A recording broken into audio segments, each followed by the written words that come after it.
Nouveau rendez-vous avec match après match. Il sera pour les 45 prochaines minutes suisses et internationales avec autour de cette table Vincent Rigolet, Lorenzo Falbo et Jérémy Manière.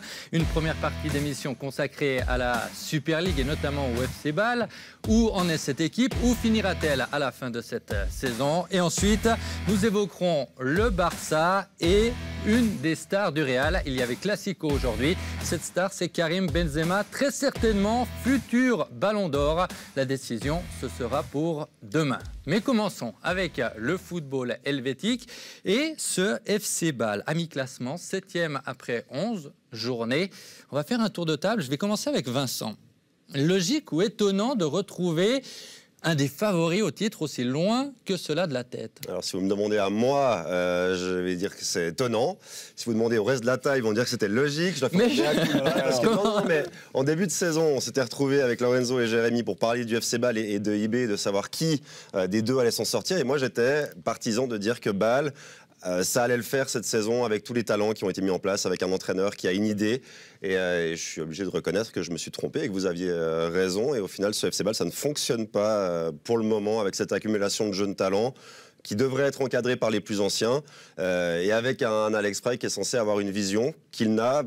J'ai pas le sentiment qu'il en a véritablement une. On a eu un moment où on a cru que le FC Bâle s'était trouvé. Et puis les dernières semaines nous prouvent que non. Bon, résumons Vincent. En début de saison, vous m'auriez répondu que Bâle allait y arriver. Et aussi, et aujourd'hui, après avoir vu ce que vous avez vu, logique de les retrouver à cette place? Ouais, ils sont plus ou moins à leur place. Avec les résultats, ils sont pas très bons. C'est plus que les résultats, c'est le fond de jeu du FC Bâle qui fait un peu souci parce qu'il y a beaucoup de tournus, des joueurs qui se trouvent assez peu sur le terrain.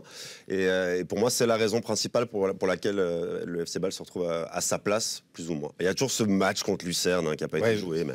Alors ce match contre Lucerne, oui, mais de nouveau, logique par rapport au début de saison, et puis ce qu'on avait dit au début de saison, tournus, pas une fois la même équipe, Hirtz, le seul, parce qu'aujourd'hui Ndoye n'était pas titulaire, le seul qui a joué les 9 matchs. Ça, voilà, c'est dans la logique, on est sur une équipe qui a beaucoup de jeunes talents, on l'a dit au début de saison, très peu de tauliers finalement, voilà. Il y a peu de joueurs d'expérience, je crois que dans l'effectif il y en a 3 qui ont plus de 60 matchs en Super League.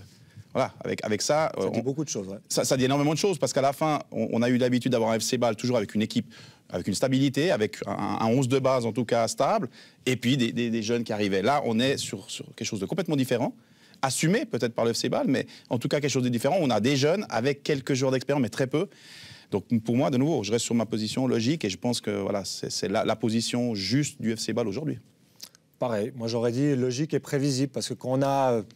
quasiment 15 arrivées durant ce mercato d'été, avec beaucoup de jeunes joueurs. Ils recrutent beaucoup sur la post-formation, des joueurs de 18 à 22 ans qui sont hyper talentueux. Personne ne peut le renier. Par contre, qui n'ont pas beaucoup d'expérience en professionnel, qui doivent se trouver, qui viennent aussi un petit peu de partout, pas seulement de Suisse, mais aussi de beaucoup de France. Il y a des joueurs aussi sud-américains qui sont arrivés par le passé. Et tout ça fait que ça demande du temps. Et j'ai même pas vraiment l'impression en fait que du côté rhénan, le but est de concurrencer IB cette année. C'est plus de... Quand je vois la longueur des prêts, j'espère en fait que c'est peut-être sur une deuxième saison qu'ils essaient de faire quelque chose. Mais pas garanti qu'ils veuillent le faire parce qu'ils veulent aussi acheter pour revendre plus cher. Donc il y a une stratégie de trading qui s'est vraiment mise en place à Bâle. Degen n'en fait pas vraiment de mystère. Donc parmi ces jeunes joueurs, ces jeunes talents qui sont arrivés, combien seront encore là la saison passée? Combien pourront peut-être confirmer? Et combien pourront amener le FC Bâle peut-être à concurrencer IB? Peut-être pas beaucoup. Donc très peu. Je me pose la question. Et surtout, est-ce que Bâle aura la patience d'attendre avec Alex Frey? Parce que c'est pas dit qu'on ait un projet à long terme qui soit sur 2 saisons avec un entraîneur quand les résultats ne sont pas là. On ne peut pas de toute façon avoir un projet à long terme quand on a 6 ou 7 joueurs prêtés qui n'étaient pas des joueurs importants dans leur championnat. Des jeunes, des joueurs prometteurs certes, mais des jeunes. Un joueur à la relance, Augustin.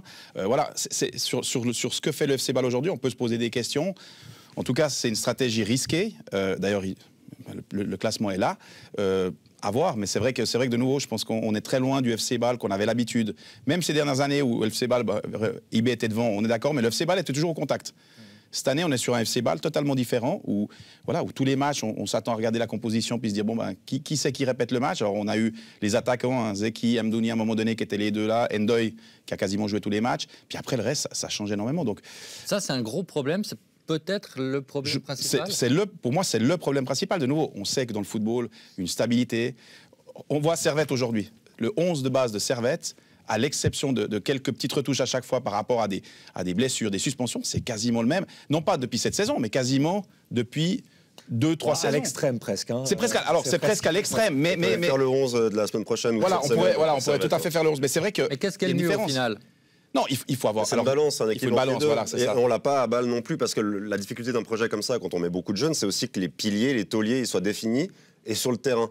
Et il y a eu un moment où Alex Frey a commencé à écarter Fabian Frey, à écarter Tolen Chaka, à écarter Michael Lang, et c'est des joueurs qui maintenant reprennent de l'importance, parce que je pense qu'il se rend compte aussi qu'il a besoin de cette expérience-là sur le terrain.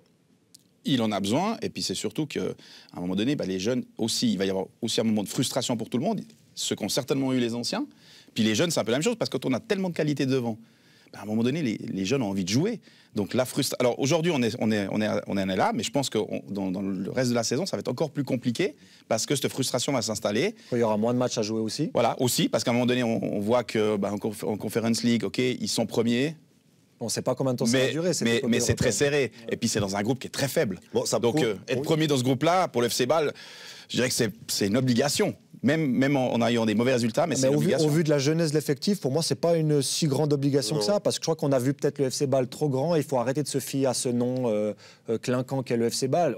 Comme tu l'as justement dit, c'est plus le FC Bâle de l'époque, c'est un autre projet, c'est une autre ère, et il n'y a pas vraiment de comparaison à faire. Je crois qu'ils sont en train de relancer un projet, et pour moi, ce n'est pas une obligation de passer ce groupe à la première place. Par contre, bien sûr, de passer l'hiver en étant européen, ça, au vu des qualités qu'ils ont. Mais ils devraient le faire. C'est difficile pour les supporters du FC Bâle, je pense, c'est de plus retrouver cette équipe qui a la main mise sur les matchs, qui est dominante, qui fait du jeu.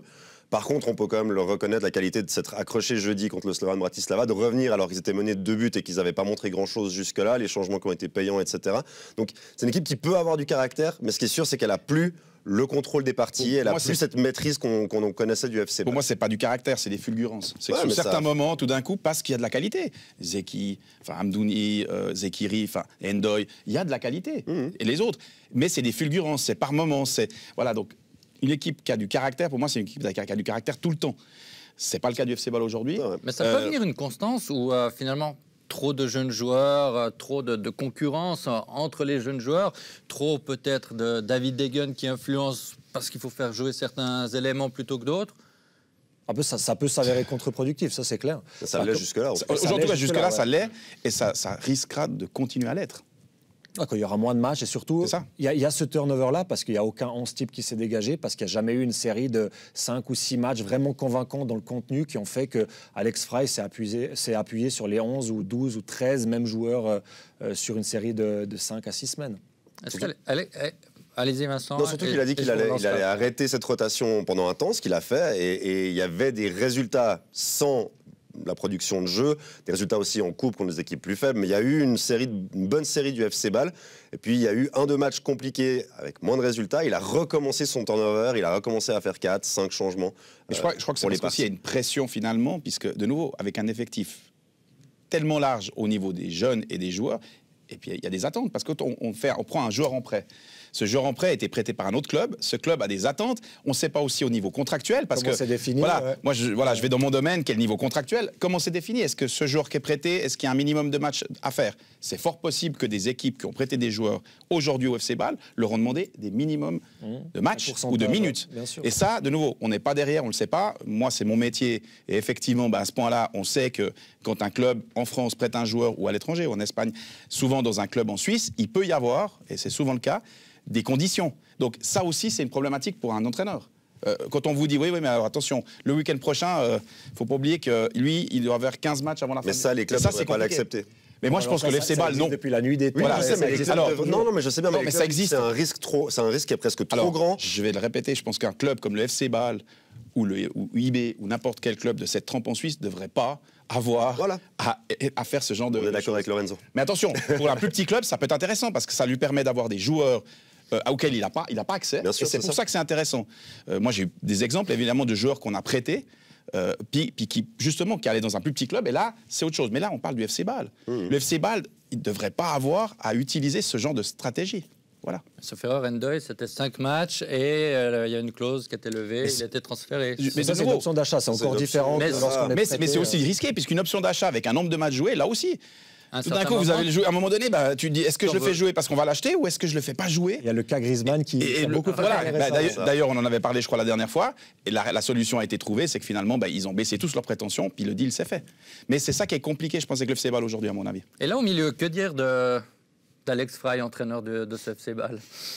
C'est difficile de juger son. C'est difficile de juger son. Ouais, non, mais pour moi, il fait un petit peu avec les aléas du contexte bâlois, qui est compliqué parce qu'il a un président qui connaît très très bien, mais qui n'hésite pas à lui mettre la pression explicitement ou implicitement, avec un effectif pléthorique qui a beaucoup de qualité, mais qui est beaucoup trop large. Et il y a il y a un certain management humain à faire, plus qu'un management technique, on va dire ça comme ça. Et son job, pour l'instant, il me paraît pas si mauvais que ça, au vu des circonstances. Moi, je trouve que j'imagine que c'est un énorme casse-tête, hein, parce que c'est pas eBay où on a le sentiment que voilà, il y a un banc incroyable, mais il y a une gestion et les joueurs sont au courant et se mettent au service de l'équipe. Là, je pense qu'il y a beaucoup de joueurs qui veulent mettre leur propre intérêt en avant. Vu que c'est des prêts, c'est assez logique au final.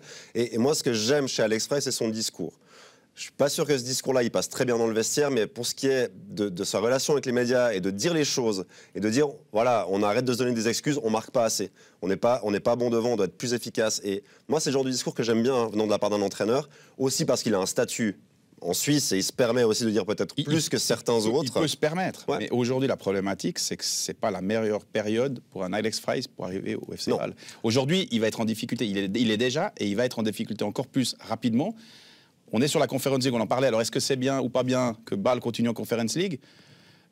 Moi, je pense que sur la saison, c'est pas bien parce qu'ils ont besoin de se concentrer sur le championnat. Maintenant, pour l'effectif qu'ils ont... C'est le championnat, il est perdu. Non, parce qu'aujourd'hui, attention, on est à 12 points. Enfin, de nouveau, le FC Bâle à 12 points aujourd'hui. OK, mais je veux dire, je pense que la Conference League va leur servir plutôt à faire jouer une grande partie de l'effectif. Voilà ce que je pense. Mais je pense que c'est un peu ça, super mise en lumière. Si le but, c'est de vendre des joueurs, en tout cas de les mettre en lumière, je pense que ça fait un match tous les 3 jours, ça veut dire de nouveau un turnover, ça veut dire qu'on va pas dégager une équipe type.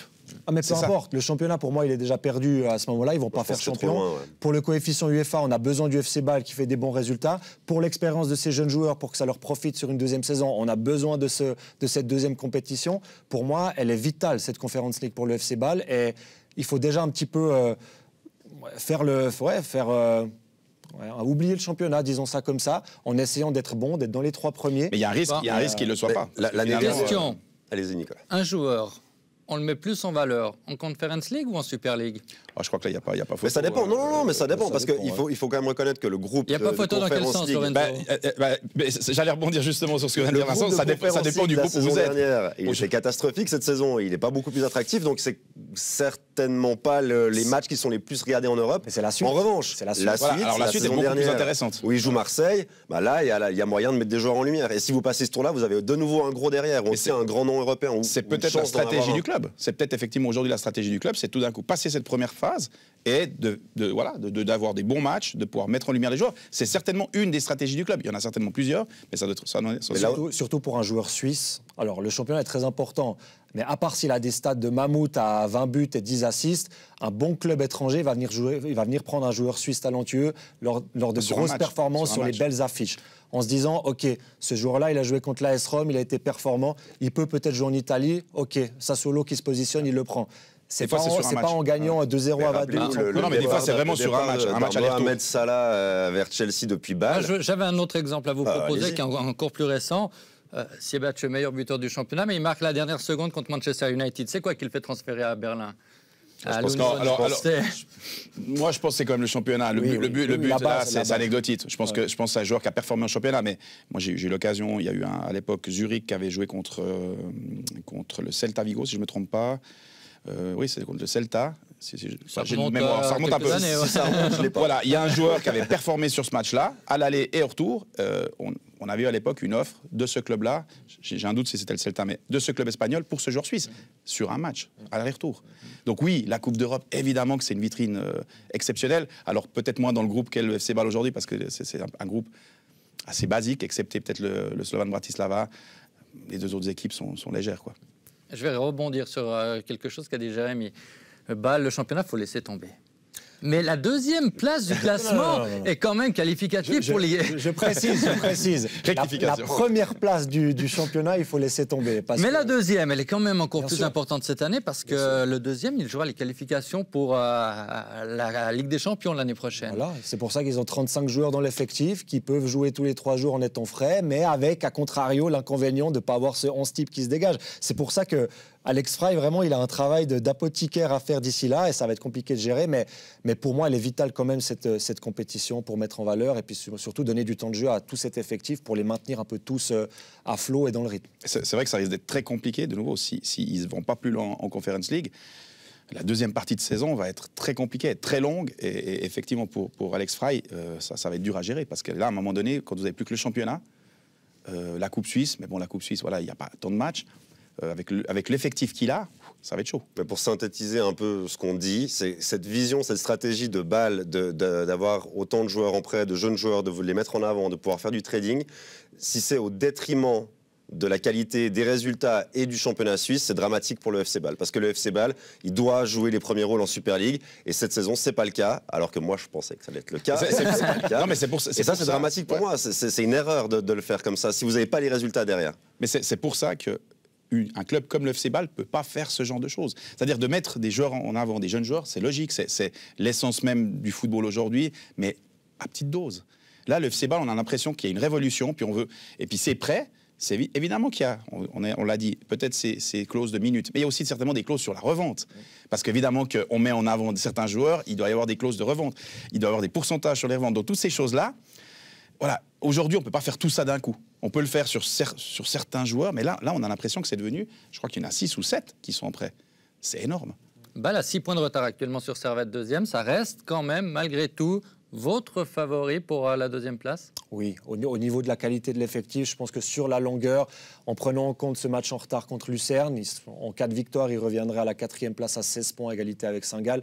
Je crois quand même qu'il n'y a pas d'équipe qui, sur la longueur, est vraiment habilitée à concurrencer ce FC Bâle-là, malgré tout. Alors moi, je ne suis pas d'accord, malheureusement.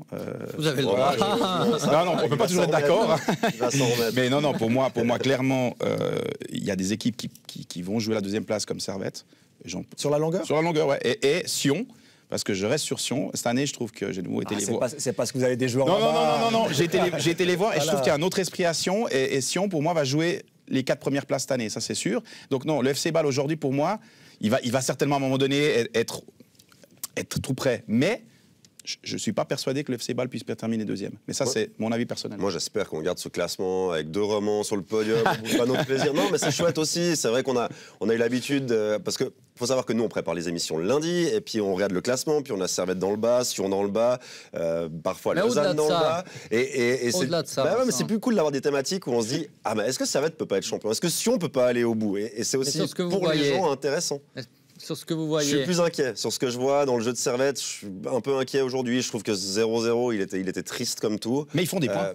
Les Servette est super chaque saison, ils ont des résultats, ils sont solides, mais il manque cette étincelle, il manque cette folie, il manque cette envie d'aller plus loin. Surtout la limite à moyen terme que je vois pour Servette, c'est que ils ont une certaine baraka sur certaines rencontres. Ils ont parfois des expected goals qui sont bien au-delà des buts vraiment marqués.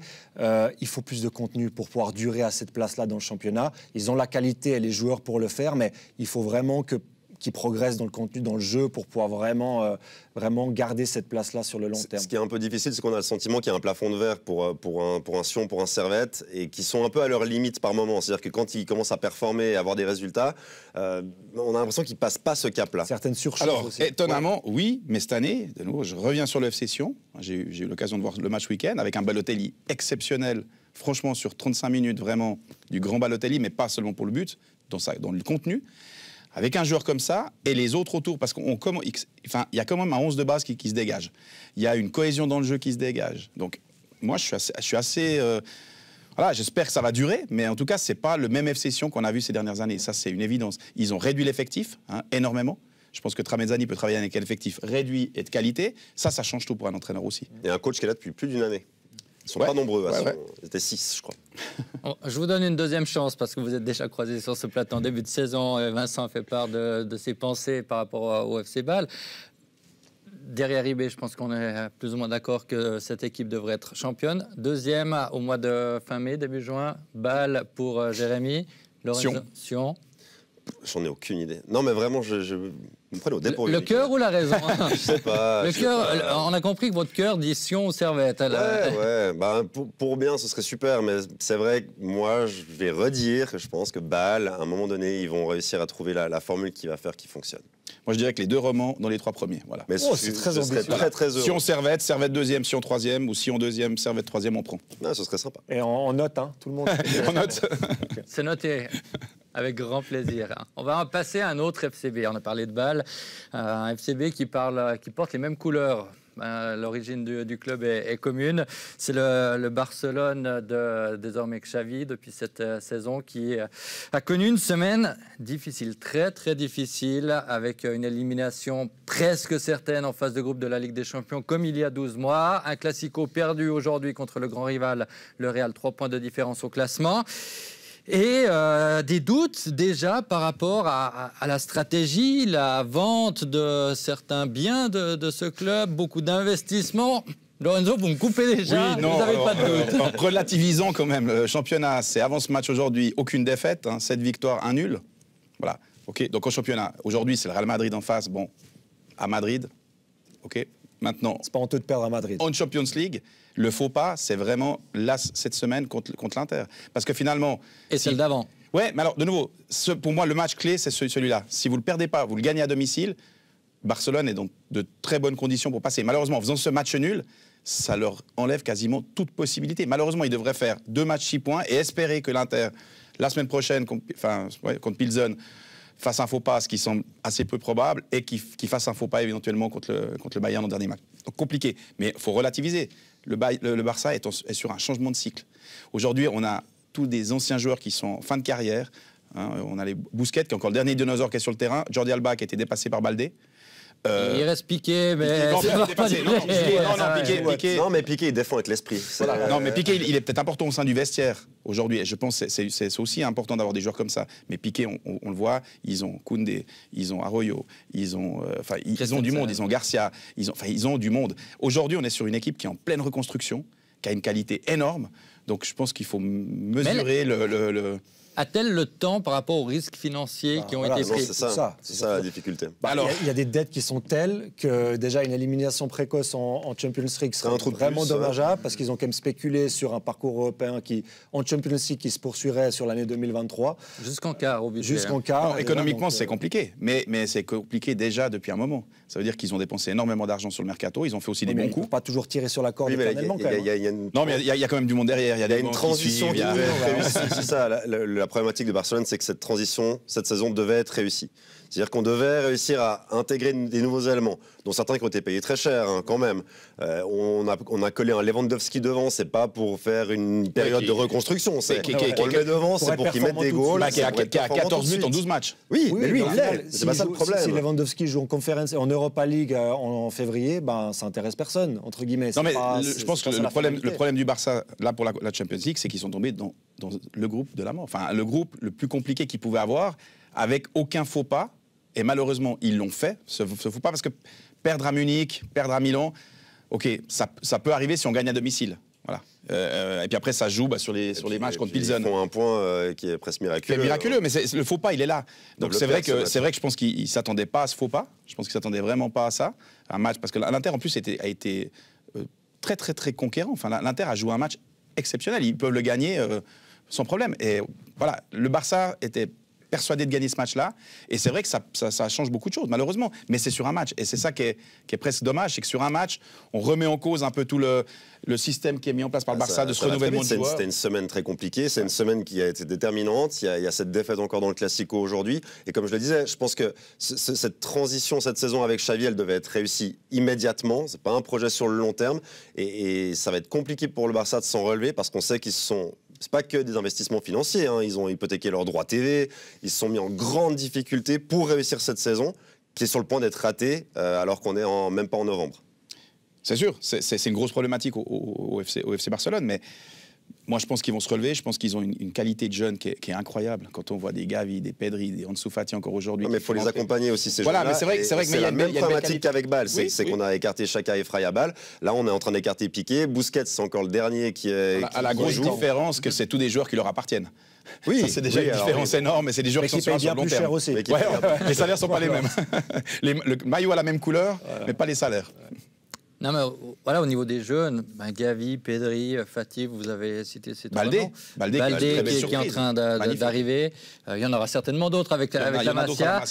Mais est-ce qu'ils n'ont pas, un peu trop vite, déjà la maison Barcelone sur les épaules, finalement? Non, je trouve pas. Je crois que la gestion de l'effectif, elle est pas mal. Le problème qu'il y a, c'est que les piliers ne répondent pas forcément présents, les joueurs d'expérience.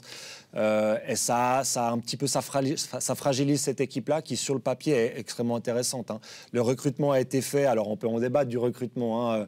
Sur quelles possibilités financières il a été fait, je laisserai les experts comptables en débattre, mais sur le papier, c'est exceptionnel. Mais par contre, ça pourrait être, entre guillemets, réduit à néant par une année ratée sur le plan européen, qui pourrait prétériter ensuite l'année d'après ou celle d'après encore. Ce qui n'a peut-être pas été justement bien géré, finalement, ce qu'on peut dire, c'est peut-être effectivement ce manque de mix entre les piliers, les joueurs d'expérience et les jeunes. Malheureusement, voilà, on voit qu'un Jordi Alba est aujourd'hui dépassé par Baldé, qu'un Piqué est un joueur de vestiaire mais plus un titulaire, Busquets qui est presque le dernier. Voilà, c'est un peu peut-être ça la problématique. Est-ce qu'on a été peut-être un peu trop vite en écartant certains joueurs qui auraient pu être des piliers et puis en misant tout de suite sur la jeunesse?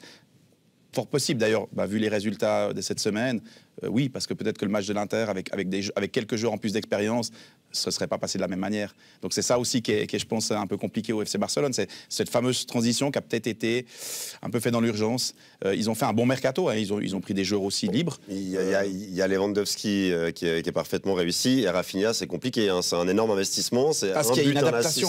Il y a une adaptation à faire. On voit dans son comportement aussi qu'il n'est pas content de ses performances ni de ses résultats, parfois même de son temps de jeu. Donc, c'est des joueurs à fort caractère. Donc, effectivement, à Rafinha, le temps de jeu, pour lui, je pense que c'est pas à quoi il s'attendait. Donc aujourd'hui, il a de la frustration. Non plus. Voilà, mais cette frustration fait qu'il est moins performant. Et puis après, c'est un cercle vicieux. Le problème d'un joueur, c'est que quand on commence à être frustré, il y a cette contre-performance. Et voilà, ça peut être très compliqué pour un joueur. Je vais de voir Gavi qui est sur le banc aujourd'hui. Il rentre, il veut tout casser. Il a tenté de tout casser. Il n'a pas été bon. Aujourd'hui, malheureusement, c'est un super joueur, mais aujourd'hui, il n'a pas été exceptionnel. J'ai envie de parler de la situation et de la stratégie. On a tout petit peu parlé au niveau économique. Il y a un nouveau président avec Laporta, enfin nouveau, ancien. Renouveau. Et qui se retrouve avec ce chantier, pas que le stade qui devrait évoluer, mais un véritable chantier. Est-ce qu'il s'est retrouvé par rapport à la transition évoquée, un petit peu pieds et poings liés Non. Il faut savoir que Barcelone, c'est très politique. De nouveau, Laporta voulait absolument revenir au club pour plein de choses, parce que de nouveau, on est en train de parler de Barcelone, de la Catalogne. Je pense qu'il y a beaucoup de... Enfin, c'est très lié à la politique. Donc non, il s'attendait à ce qu'il a eu. Il a même survendu pour justement être élu. Voilà, je pense que non, il sait très bien où il va. Par contre, là, je pense qu'il voit que c'est compliqué, malheureusement. Parce que, pour moi, ce faux pas en Champions League cette semaine est vraiment le caillou dans le soulier. C'est vraiment, il s'y attendait pas. Et ça, c'est vrai que c'est un gros souci, parce que malheureusement, derrière, il ne reste plus que 2 matchs. Puis, malheureusement, même en les gagnant, en fait, ils n'ont plus leur destin entre leurs mains. Même en gagnant les 2 matchs, quasiment peu de chance. Je ne sais pas, au niveau pourcentage, je dirais peut-être 10%. Qui puisse faire un exploit. Le foot, c'est un pari. Et là, on ne parle pas d'un pari de quelqu'un qui a joué à la loterie. C'est un pari de plusieurs... On est pas loin du milliard, voire plus loin. Un peu gros, le pari. Et c'est un gros pari. Et le problème d'un pari, c'est que des fois, ça se perd. Oui, mais actuellement, qui a élu Laporta, c'est les socios. Oui, de nous, il y a tout un... Aujourd'hui, les socios, c'était... pour la grande majorité derrière Laporta. Donc, ils vont assumer le fait que ils vont pas réussir cette année. Voilà, malheureusement, c'est vrai que c'est compliqué parce qu'on est début de la saison, puis on se dit que le Barça va pas faire une grande année. C'est quand même quelque chose de compliqué. On n'est pas en novembre et il n'y aura pas de Champions League, c'est de l'Europa League. Même s'ils gagnent l'Europa League, je pense pas que c'est suffisant. Non. Et en championnat, ça va être compliqué. Et le championnat, alors on n'est pas à l'abri. Il y a 3 points maintenant. On n'est pas à l'abri que le Real rate un match, que le Barça puisse revenir. Non, mais le Real est mieux armé sur la longueur. Et puis même seulement un championnat d'Espagne en fin de saison 2022-2023, c'est pas ce à quoi les supporters et les socios du Barça s'attendent. Je crois qu'il y a un projet qui a été vendu par Laporta lorsqu'il a été élu. Comme l'a dit à juste titre Lorenzo, il y a un système de sociaux, ce qui fait que pour être élu, il faut être clinquant, il faut annoncer des noms, il faut investir sur le marché, ce qu'ils ont fait à crédit et en spéculant beaucoup. Et malheureusement, ces spéculations faites de façon un petit peu hâtive, elles vont rapidement s'avérer... ne vont pas s'avérer payantes déjà en octobre a priori. Donc effectivement c'est compliqué et ça va retarder ce projet de reconstruction. Vous êtes inquiet sur l'avenir à long terme de Barcelone ou comme pour une grande banque suisse, too big to fail? Non, je crois que de nouveau, Barcelone c'est une institution. Faut pas être inquiet pour l'FC Barcelone. Quand on dit qu'ils ont fait des investissements, oui, mais de nouveau inquiétude, non, parce que le Barcelone ne fera pas faillite demain matin. Ça, mais peut-être. Non, mais je veux dire... Non, c'est impossible parce qu'il y a un système qui est beaucoup plus complexe que ça derrière. La Liga, parce que de nouveau, il faut pas oublier que Barça... Barça et Madrid dans la Liga, s'il n'y a plus Barça et Madrid dans la Liga, c'est un coût énorme pour la Liga. Donc, vous inquiétez pas, tout sera fait, tout sera mis en ordre. Banque, Nicolas, vous avez raison. Mais c'est le même principe. Un jour, on n'est pas à l'abri qu'un de ces grands clubs fasse véritablement faillite. Ça arrive pour des clubs de moyens. Par contre, face 6 ou 7 ans de vache maigre où il n'y a aucun titre qui est glané, ça c'est possible par contre. Ça, il faut un petit peu le craindre. Alors, tant qu'ils auront ces joueurs-là, ils vont vivoter, ils vont faire 2-3 titres. Par contre, le problème qu'il y a, c'est que s'ils ne peuvent pas être bons en Europe, parce qu'au final, ces clubs-là, ils sont jugés sur leur palmarès européen. Alors bien sûr, en Espagne, gagner la Liga, c'est quelque chose d'important. Mais au rayon international, il faut gagner la Liga et puis être performant en Europe parce que c'est des tels clubs, des telles institutions qu'on ne se contente pas que de ça. Non, ce qui peut avoir le risque, c'est que tout d'un coup, ils doivent revoir leurs aspirations à la baisse, des joueurs moins importants, un effectif moins clinquant, etc. Ça, c'est ce qui peut arriver, effectivement, et je suis d'accord avec Jérémy sur le moyen-long terme. Mais que le Barça disparaisse, jamais, ça c'est évident. Et puis que le Barça ne sera plus le Barça, non plus. Voilà, on est sur une saison qui va peut-être un peu plus compliquée par rapport à ce... Parce que, je répète, ce qui est dommage, c'est que c'est sur ce match-là qu'ils hypothèquent une saison, quoi. C'est ce 3-3 qui fait vraiment mal. Parce que ce 3-3, malheureusement, il est au mauvais moment. Moi, je trouve que c'est un petit peu trop facile de dire qu'on est le Barça, qu'on a perdu la saison sur un match. Alors, bien sûr, il y a un tirage au sort. Il y a un tirage au sort de la Champions League qui est défavorable avec un groupe de la mort. Ça, c'est clair. Par contre, qu'on a le Barça, qu'on fait le recrutement qu'on fait avec Lewandowski, Rafinha et Dembélé qui est prolongé, on ne peut pas se permettre de justifier une élimination précoce en Champions League sur un match. On s'est raté. Perdu à domicile. Pardon, excusez-nous. Je suis d'accord, mais ce Barça d'aujourd'hui, malheureusement, c'était le risque dans ce groupe-là. C'est ça que c'est vraiment le Barça d'aujourd'hui dans ce groupe-là, avec deux clubs. Ouais, tout à fait. Mais aujourd'hui, voilà, ils ont certainement fait une erreur au niveau, pas du recrutement, mais je pense de peut-être de laisser partir certains joueurs ou de mettre en difficulté d'autres, parce que c'est un peu ce qui s'est passé aussi sur certains joueurs. Voilà, l'erreur, elle est plus là, puis malheureusement, elle se paye. Enfin, de nouveau, on est au top niveau et l'erreur, elle se paye cash. Messieurs, je vais vous arrêter parce que j'ai encore envie de parler avec vous de Karim Benzema. Tout le monde est d'accord pour dire que demain, il sera Ballon d'Or. Il n'y a pas photo, je vois pas tellement comment on pourrait ne pas le donner à Karim Benzema. On a beau aimer débattre et puis aimer aiguiser nos arguments, je crois que là on a tous le même Ballon d'Or en tête. Je crois que nos téléspectateurs et lecteurs du site bluenews.ch et nos suiveurs sur nos réseaux sociaux sont plus ou moins aussi d'accord, même si c'est pas du 100% comme autour de cette table. J'ai plutôt envie de parler du rôle, de la place que va garder Karim Benzema déjà au Real Madrid, Lorenzo. Mais au Real Madrid, c'est une institution. Benzema, c'est aujourd'hui le deuxième meilleur buteur de toute l'histoire du club, le meilleur passeur de toute l'histoire du club, 14 ans dans le club, des titres, 5 Champions League, c'est une institution. Je veux dire, on oublie aujourd'hui qu'en équipe de France, il n'est pas loin des 100 matchs. Il doit 97, voilà. Ouais. Mais il n'a pas joué pendant 6 ans en équipe de France. Qu'est-ce que ça aurait été Benzema en équipe de France si pendant ces 6 ans il avait joué? Aujourd'hui, il serait à 150 ou 160 sélections. Non, Benzema, c'est une institution. Point à la ligne. Je veux dire, aujourd'hui, s'il gagne le Ballon d'Or, c'est que mérite. On peut aimer ou pas aimer la personnalité du joueur ou certaines affaires qui étaient sorties, mais je dirais que le joueur lui-même, intrinsèquement, c'est un grand joueur et il fait partie de ces joueurs qui seront pas possible d'oublier. Ouais, je suis d'accord. Légende du Real Madrid. Et puis je trouve que son histoire au club, elle est belle parce qu'à part, alors bien sûr, formé à Lyon, il rejoint à 20 ans le Real Madrid. Et il est arrivé en tant que deuxième attaquant. Il a longtemps été mis en concurrence, notamment avec Higuaín. Ensuite, c'est devenu le lieutenant attitré de Ronaldo, avec beaucoup d'humilité, dans un rôle de passeur. Depuis quelques années, c'est le leader offensif du Real, avec tout ce que ça implique, avec le brassard. Il a joué son rôle de leader à fond la saison passée lors de la campagne de Ligue des Champions qui a été victorieuse. pour moi, c'est un exemple de longévité, c'est un exemple de professionnalisme aussi, parce qu'il n'a jamais été aussi fort à 33, à 34 ans que par le passé. Et voilà, il faut juste dire respect. Et puis pour les jeunes joueurs voilà, qui veulent, après 6 mois difficiles, changer de club, c'est une belle leçon de vie aussi. Il s'est accroché, il a beaucoup travaillé et puis il récolte les fruits maintenant. Donc. Un vrai modèle. Un modèle un peu trop longtemps sous-estimé quand même. Vous avez parlé de l'ombre de parce qu'il y a eu une longue période où on disait que Benzema était bon. Oui, mais bon, il joue avec Ronaldo. Oh, de toute façon, il fait pas partie du gratin des neufs. Il va devant, il finit les buts, c'est facile, il est bien entouré. Mais quand ces joueurs-là ils sont partis et que Benzema s'est retrouvé à devoir porter l'équipe lui, ben on a vu qu'il était entièrement capable de le faire et qu'il l'a fait avec énormément de classe. Et au-delà de ça, d'avoir eu le brassard, de répondre aux médias en espagnol, de prendre cette position de c'est moi le patron de ce Real Madrid. Alors qu'il y a Kroos, il y a Modric, il y a Sergio Ramos qui était encore là. Tout en étant encore performant. Et encore la saison dernière, je veux dire, moi j'étais sur place pour voir ce triplé contre Paris. C'est hallucinant. Alors oui, Paris s'est sabordé, tout ce que vous voyez, Donnarumma, il fait une erreur. Il est là. Mais il est là. Encore aujourd'hui, on l'a vu. Il laisse tripler. Voilà. Et cette équipe du Real, elle va au bout, elle gagne la Ligue des Champions avec Benzema. Il est meilleur buteur de la compétition en Ligue des Champions, meilleur buteur de la Liga.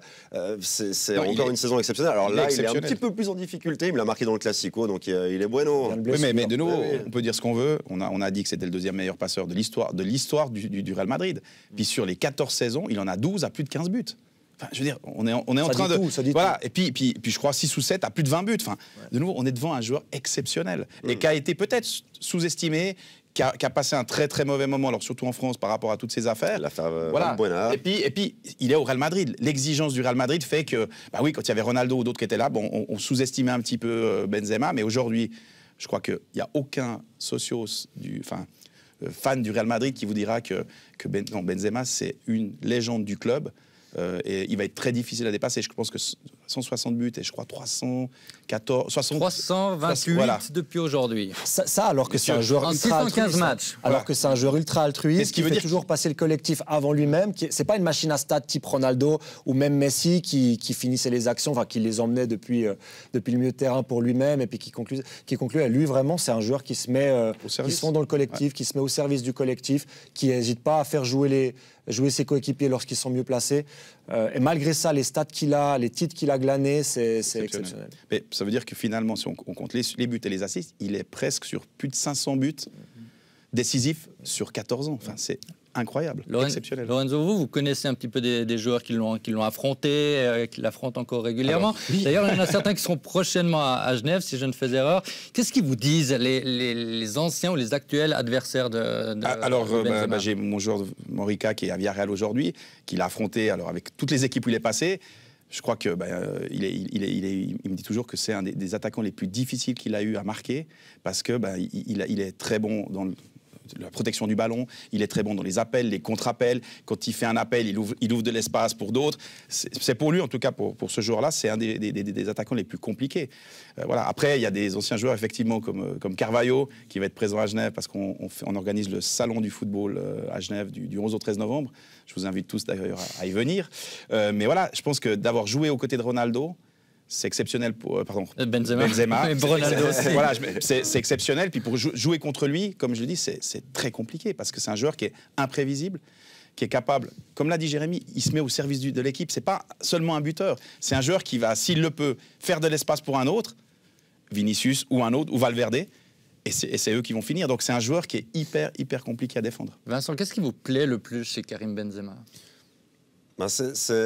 Pour moi, c'est vraiment cette transition où il est passé d'un rôle d'un joueur, d'un collectif à le leader de cette équipe-là, vraiment. J'aime bien le fait qu'il ait eu l'humilité de revenir en équipe de France, le fait qu'il a été écarté pendant très longtemps, et puis de quand même dire « Ok, je viens ». De prendre un petit titre au passage aussi. Oui, prendre un titre au passage, de le faire avec de la réussite. Non, mais c'est vrai. Et on aurait pu imaginer qu'un joueur comme ça, avec l'ego qu'il peut avoir, aurait dit non, mais moi je viens plus. Alors qu'il a déjà vous voulez pas de moi, je viens pas. Non, le fait qu'il soit revenu, etc. J'aime beaucoup la statue qu'ils vont lui faire à Madrid. J'espère qu'elle sera réussie. Mieux que celle de Ronaldo. Mieux que certaines statues qui ont été faites ces derniers temps.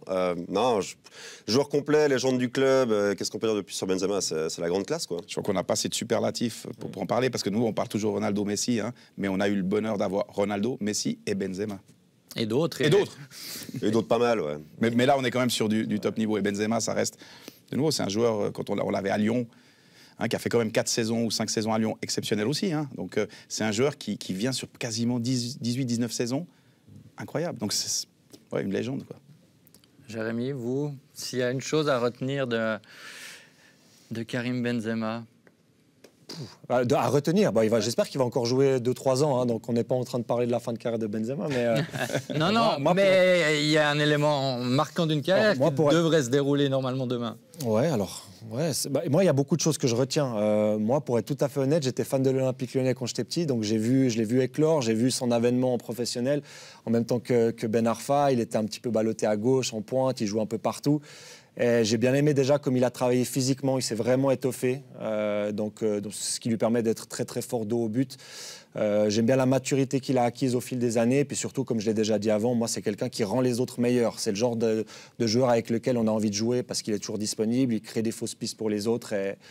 Et des attaquants qui se fondent dans le collectif, qui te font gagner et qui font ces stats-là, c'est assez rare. Donc, Il a lancé la mode du bandage à la main. Et ça restera. Non, mais il y a beaucoup de joueurs qui vous blaguez, mais j'ai vu la Youth League du Real Madrid. Il y a au moins 3 jeunes qui ont le bandage à la main. C'est vrai. Mais c'est vrai que pour en venir à Lyon, moi j'ai eu la chance de le voir très très jeune à Lyon, mais pas en équipe première, en équipe réserve, voire en jeune. Il était déjà incroyable. Ben Arfa, Benzema, hein, c'était un peu les 2 joueurs qui sortaient à cette époque-là. Voilà, c'était déjà exceptionnel. À Lyon, après, en professionnel, c'était très fort. Et puis le Real Madrid, quoi. Benzema, buteur lors du Classico, victoire 3-1 du Real, on l'a dit. Du Classico au Classique, c'est dans quelques minutes. C'est aussi sur nos antennes. C'est PSG à Marseille, 20h45 le rendez-vous. Et le football suisse, c'est demain avec Thun Yverdon en Challenge League. Et mardi, notre prochain studio, Winterthur contre Sion, avec une revanche à prendre pour les Valaisans. Merci Jérémy Manière, merci Vincent Rigolet, merci Lorenzo Falbo. Un grand plaisir que l'on a eu de vous avoir autour de cette table. On espère que vous aussi, derrière vos écrans, vous avez pris du plaisir à nous suivre. À très bientôt pour encore plus de football sur Bleu Sport.